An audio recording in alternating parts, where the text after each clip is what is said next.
Molt bé, doncs si volen anar seient perquè continuarem aquestes sessions de treball. És el torn de la segona sessió d'aquest matí que porta per títol un enfocament estratègic per promoure el turisme d'estiu en àrees de muntanya. Modera aquesta sessió de treball el senyor Conrad Blanc, que és el director general de Gran Valira en Suïssa, una persona més amb un ampli currículum en temes de docència i en el món empresarial. Els donem ja la benvinguda a ell i als seus dos ponents.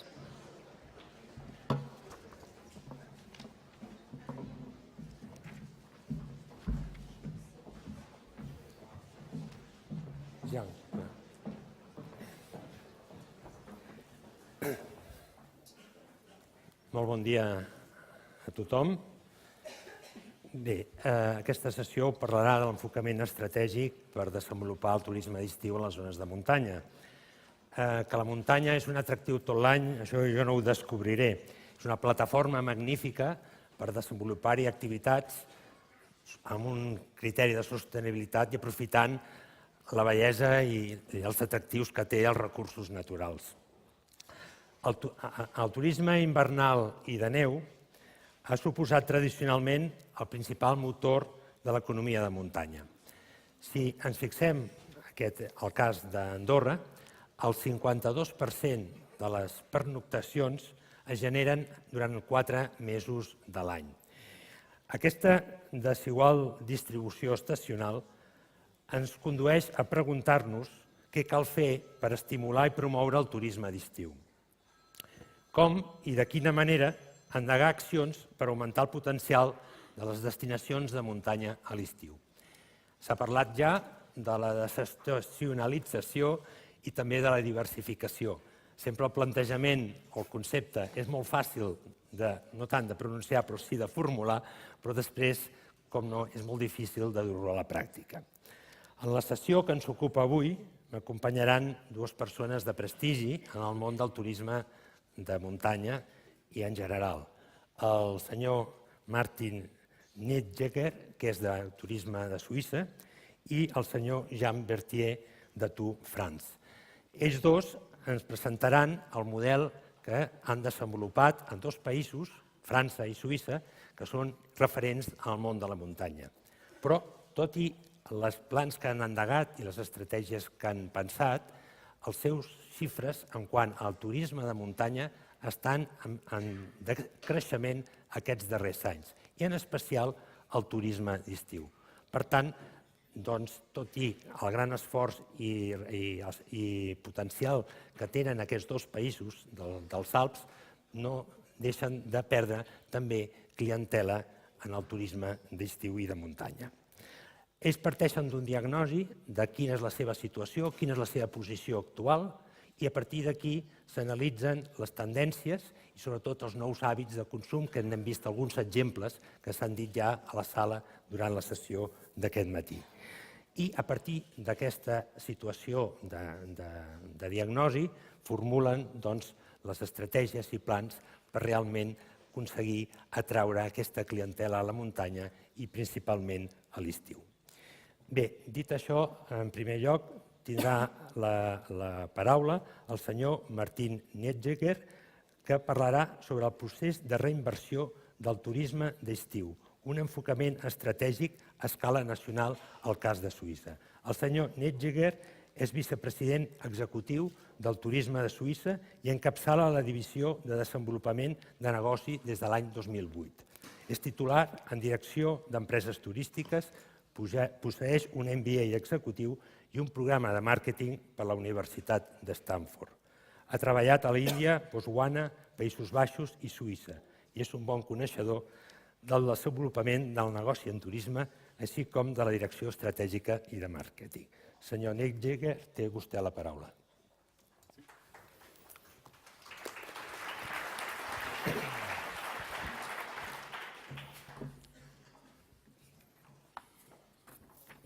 Well, thank you very much for having me here and for explaining a tiny little bit about Switzerland tourism, Swiss summer marketing, all the challenges and what we had to face. I'll quickly take you through 3 steps.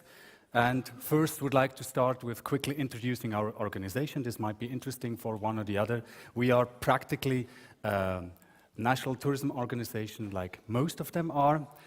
Here are a couple of figures. We are a semi-public entity of the Swiss government. We are also an association, and we're part of the government with the task of promoting Switzerland tourism as a holiday, as a congress, and as a leisure tourism destination.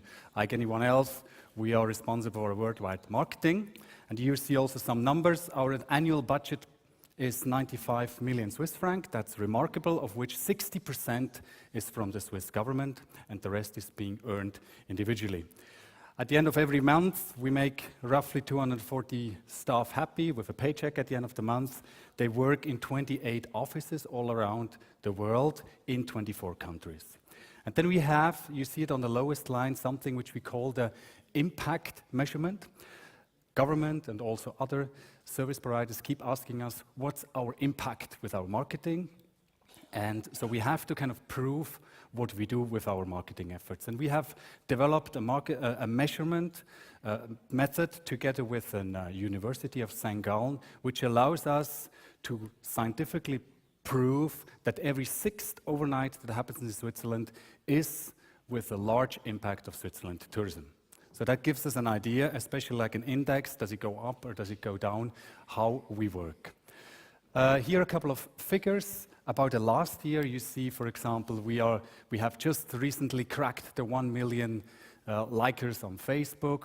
We have roughly 1,400 business meetings which are being impacted by us. And you see here on the right lower end, a couple of states which are very relevant to Switzerland tourism. We went through a substantial decline in the last couple of years due to the strong Swiss franc or the euro, so we have really suffered from the currency impact. So we're quite happy to have a couple of positive numbers there.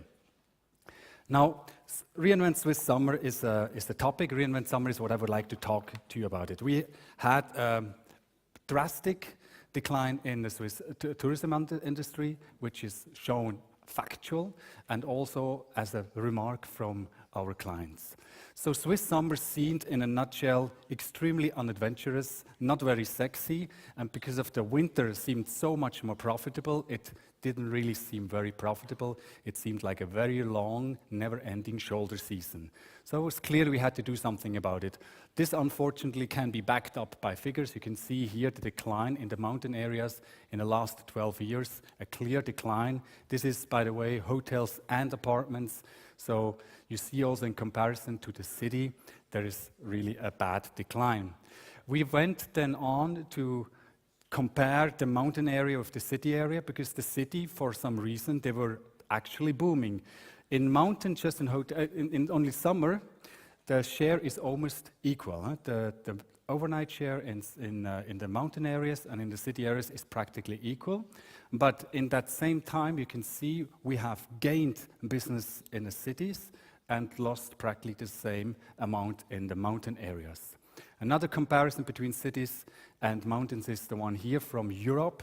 If we look at overnights just from Europe, which is the backbone of the Swiss tourism industry, 85% of the Switzerland tourism business is from Europe. So you can see those figures there. Cities have gained business, and the mountain area, they lost drastically. Huh? We're talking about a minus of 1/3. That is really substantial, and as a logical consequence, the length of stay reduces as well. Now, this is factual, non-factual, or we took a survey with more than 10,000 customers, existing customers. They did appreciate the landscape, the beauty about Switzerland with the high Alps. But however, it seemed to be very strenuous. Holidays in Switzerland and the Alps didn't have that easy-going lifestyle area. It seemed to be something, as Peter Keller mentioned before, a father would force his children to come, let's go on a 6-hour hike. And this is a little bit the mental picture people had in their mind. It seemed sweaty, it seemed tough, it seemed rough. Also, it was a bit monothematically in terms of activities. It was obviously that in summer hiking is possible, it's good, but what else is there? So it seemed complicated and kind of predictable because the variety was not really there. Now, to conclude this, it was very clearly something needed to be done. Something clearly needed to be done in the mountain area. The backbone of the Swiss tourism industry was at stake, so we really needed to do something. And we know that world tourism grows annually about 4%. Switzerland does not participate in this growth. The image wasn't really positive. And in comparison to the winter, it was the bad season. The winter was the season where everyone invested heavily, especially the mountain railways. And the summer just seemed to be something that has cost. So the goal was we had to do something about it. We had to put a dynamic in the whole thing. Now, how did we conceptualize this? First, like a good student of economics, we started with putting goals. An overall goal, reboosting Swiss tourism was the goal, especially in the mountain areas. And it is not something Switzerland Tourism as an organization should do and should carry out. It is something that had to be passed on to the industry. So it was completely pointless if we as an organization would have some ideas what to do it. We had to involve everyone. We had to describe the targets and, as I mentioned before, really involve the shareholders. And very soon it was clear that it is not a one-tool solution, it's a multiple tool, a multiple methodology. We need to do lots of different things. We started with knowledge gathering because you can read a lot of textbook on accounting, on marketing, and many other disciplines, but product development is not very well, especially in tourism, is not right there in the bookshelf. So we had to actually become a bit smarter about this, and we've done this with all these sources. We have read literature, we consulted tourism monitors, we made different workshops, we even talked to the competitors. We had a workshop with Germany and Austria, which practically faced the same phenomena, and all these kind of sources to improve our knowledge on that. Now we have learned a lot with all these sources, and we came up with roughly 300 ideas to the question how to reinvent Swiss tourism, how to reboost and redynamize Swiss tourism. From these roughly 300 ideas, this was obviously too many. Some of them also were redundant. We had to narrow them down, and we narrowed them down to 32. And these 32 we have plotted on this graph.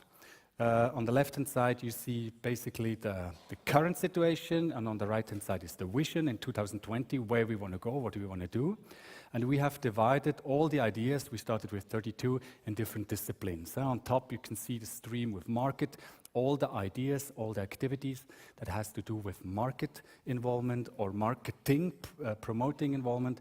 Then you see the middle one, a very strong stream with product development, services and tools. This gave us an idea how to structure the ideas. The small bullets are quick wins, what we could do quickly. The big bullets were what has a high relevance and a high impact.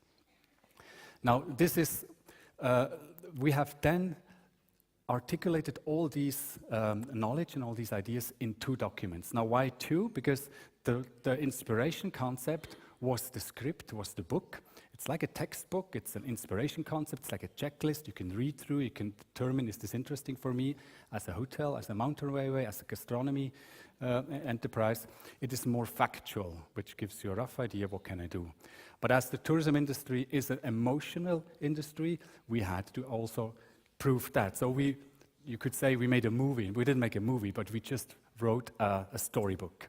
So practically the same ideas we have written a storybook about so that people could read it and better understand, and it's also easy reading or easy listening. This is the content of the inspiration concept, as you can see already from the layout, more factual, more checklist, and the summer report is more a story. We took 7 different markets, 7 different personalities, here the example of the Indian ones, and we took this Indian honeymoon couple through their path, through their journey through Switzerland. They had a perfect vacation in Switzerland. They spent their honeymoon with us, and they went through all the stages and through all the experiences which were backed up by our recommendation. This was our way to communicate this to the industry. Storytelling aspect.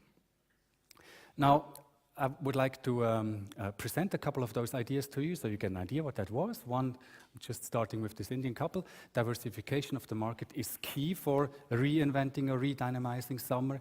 Now, this doesn't seem very rocket science because everyone is doing that, but what people mostly don't really take care of are two aspects. Number one, the traveling season.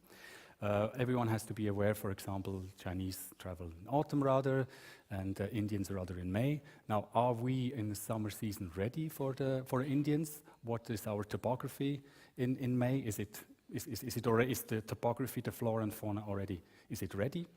And even more important aspect is the cultural aspect. These new cultures, these new guests, they talk differently, they eat differently, they behave differently, they have different needs and wishes. Now, are we as service providers, are we ready and are we trained to welcome these different cultures? So the whole interculture aspect seemed very, very important. Another one of these ideas was the team setting. Switzerland is very small, it's very dense, we have plenty of diverse offerings, we have lake areas, mountain areas, we have even cities, we have all kind of different culture, we have 4 different languages, so it's quite diverse. And in order to present this variation, we needed to have the courage to focus on one single theme. So we started actually the year after with a single theme. Every summer we focus, all our summer marketing of Switzerland tourism carries one theme. That doesn't mean that we don't have any, for example, bikes or wellness. This is all there, but we focus in all our efforts in budgeting on one theme, and that's quite helpful because the industry does the same thing. And we announce all these topics about 3 years ahead, so the industry actually has the time to prepare. Now, as you can see, 2015 is touring. Now, the whole industry is now preparing for the following theme, and that mobilizes a lot of energy and thing. Now I would like to show you here on a little clip how we do, for example, the panoramic view.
Thank you. So you saw the emphasis was lying here on the access. We have 670 mountain railways, and we wanted to not only show great views of that, we wanted to make sure that people understand that the access to the Swiss mountains is there.